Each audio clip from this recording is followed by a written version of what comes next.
O século XXI não será chinês. Quase ninguém se importa, porque tudo parece tão distante durante o verão, mas a notícia da semana é a provável quebra da China. Setor imobiliário, moeda, mercado de ações, tecnologia, demografia, tudo se encaixa e o que está por vir para a China, ao que tudo indica é a estagnação, na melhor das hipóteses. 1. Ruptura do mercado imobiliário. A implosão do mercado imobiliário chinês, estima-se que haja 80 milhões de moradias desocupadas na China, um número expressivo, mesmo para um país gigantesco. Embora o setor imobiliário tenha impulsionado o crescimento da China durante décadas, agora corre o risco de colapsá-lo. Os principais conglomerados de desenvolvimento imobiliário da China estão falindo um atrás do outro. Desta vez não há nenhuma solução ou remédio que reanime artificialmente a construção civil da China. Durante anos a fio, o regime chinês estimulou artificialmente o mercado imobiliário para que fizesse o papel de locomotiva da economia, e deu certo. Às vezes porém satura, e, na China, esta saturação é agora. 2. O colapso do yuan. Então veio a marginalização da moeda chinesa, o yuan, apresentada como promissora substituta do dólar.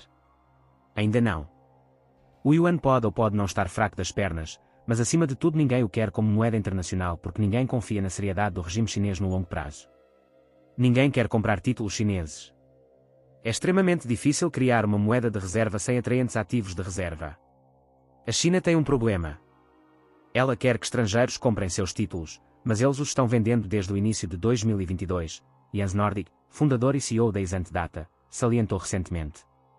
Quando as grandes empresas chinesas contraem empréstimos nos mercados internacionais, é sempre em eurodólares, uma iteração do dólar, e com certeza, não é em yuan.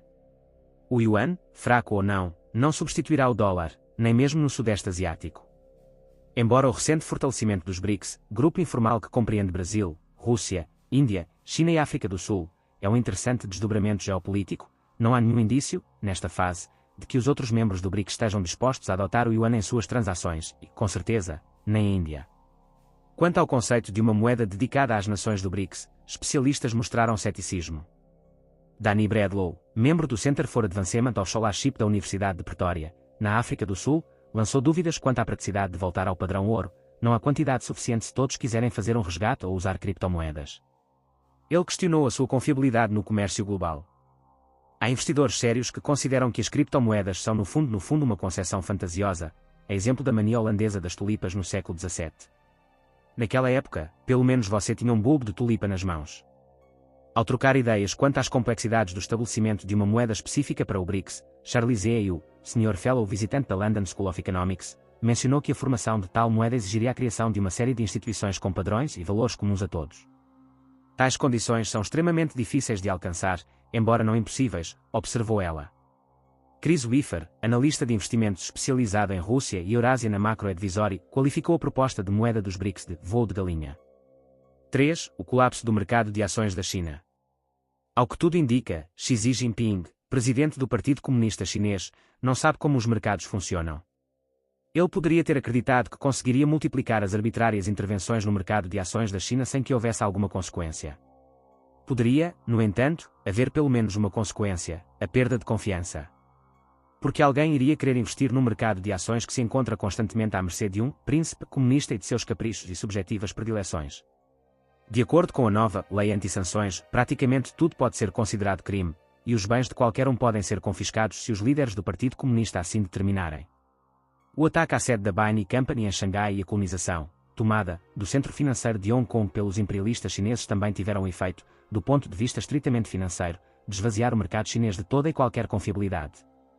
Há também a questão de que na China não há empresas privadas, sob a noção do Partido Comunista Chinês da fusão civil e militar, todas as empresas pertencem ao governo central e podem ser invadidas em busca de informações a qualquer momento.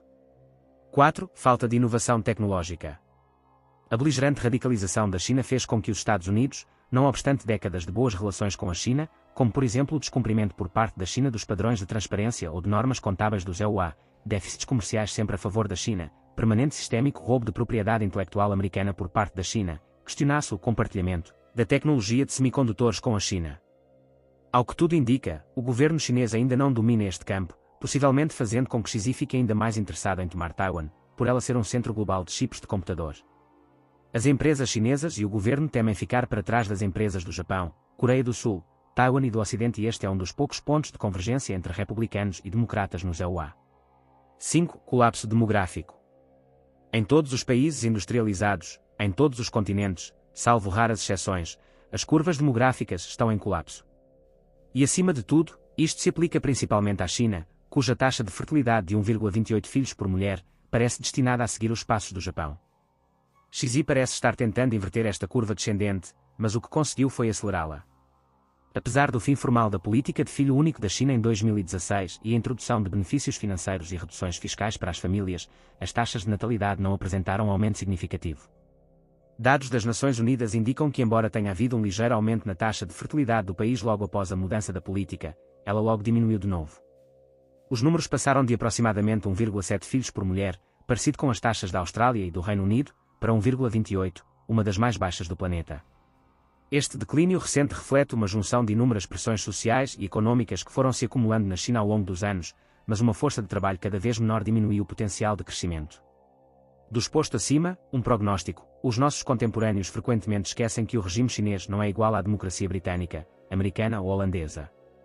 O regime chinês é ditatorial de fora a fora, a ditadura de partido único e, em última análise, de um único homem, Xi.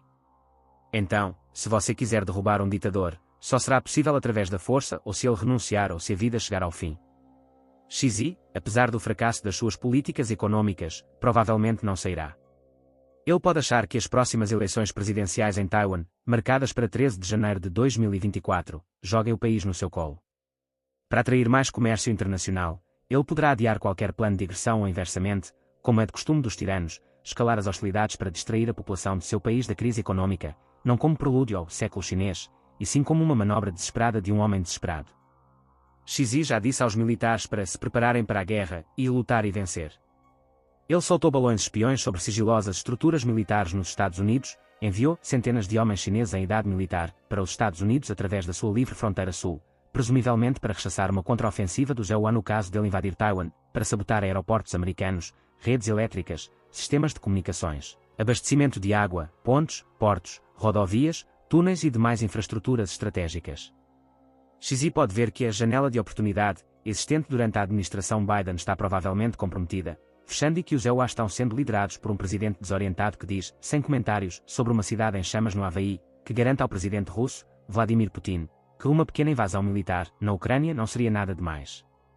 Xi viu claramente a administração Biden fugir do Afeganistão, eliminar a independência energética e promover energia eólica, permitir um balão espião completar sua missão sobre instalações militares estratégicas dos EUA, cancelar a iniciativa chinesa que estava abortando a pesquisa e o roubo de segredos industriais, permitir o TikTok, institutos Confúcio, salas de aula Confúcio K. 12, delegacias de polícia chinesas ilegais, deixou a China comprar terras agrícolas americanas, muitas vezes perto de bases militares dos EUA e não fazem praticamente nada para impedir o investimento dos EUA na indústria e nas forças armadas chinesas por meio de enormes contas públicas federais de aposentadoria, como o TRIF, bem como investimentos do setor privado. Larry Fink, presidente da BlackRock, urgiu investidores a triplicarem as suas alocações em ativos chineses. Somos um dos 16 gestores de ativos que atualmente oferecem as index funds que investem em empresas chinesas, salientou BlackRock à CNN sobre um país que os está usando para botar os Estados Unidos para escanteio e governar o mundo. Jamie Dimon, CEO do JP Morgan Chase, disse que ele pretende operar na China de acordo com a política externa dos EUA e irá claramente interromper a expansão se a política dos EUA assim o exigir.